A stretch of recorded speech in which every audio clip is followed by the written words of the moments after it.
O reverb, ele é um som, tipo, também um efeito muito usado porque ele cria a sensação de espaço no lugar, no som que você tá ouvindo.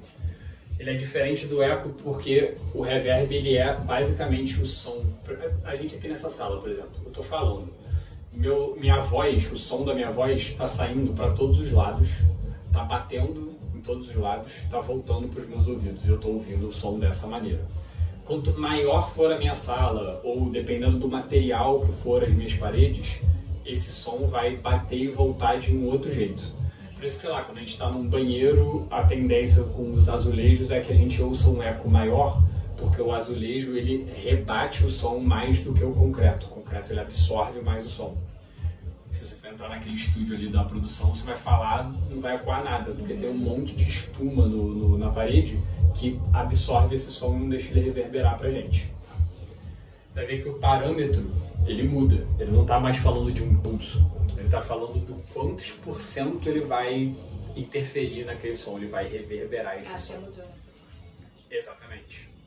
E aí o bacana do reverb é que ele tem de um som mais seco a um som mais molhado.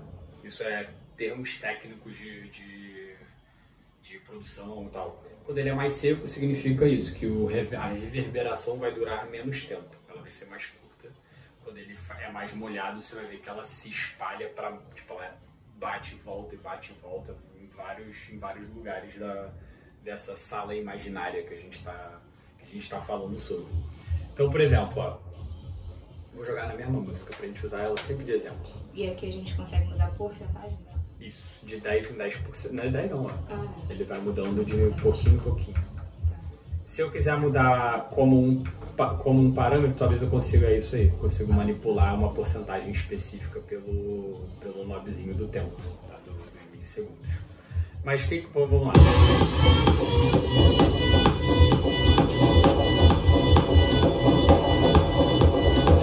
Sentindo essa sensação de espaço aumentando? Parece que a sala está ficando maior.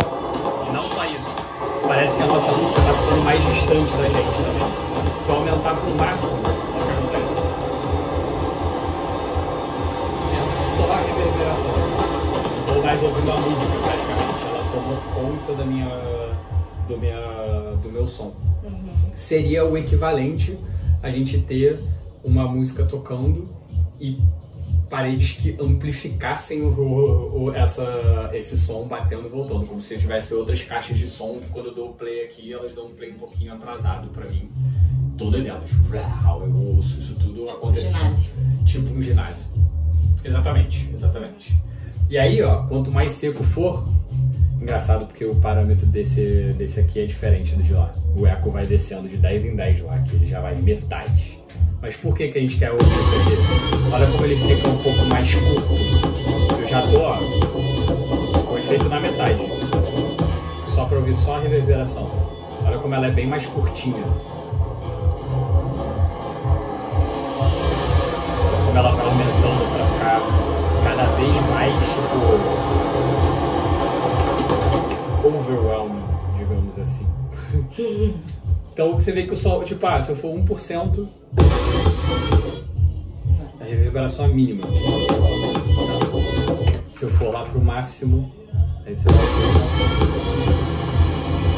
É quase uma coisa uma só, sabe? Ele não parece que ele tem um início, meio e fim, é só um som vindo direto no nosso ouvido.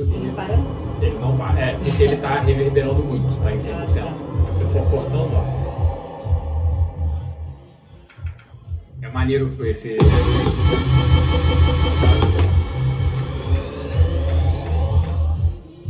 É porque ele tá. O som tá encurtando pra virar uma coisinha pequenininha.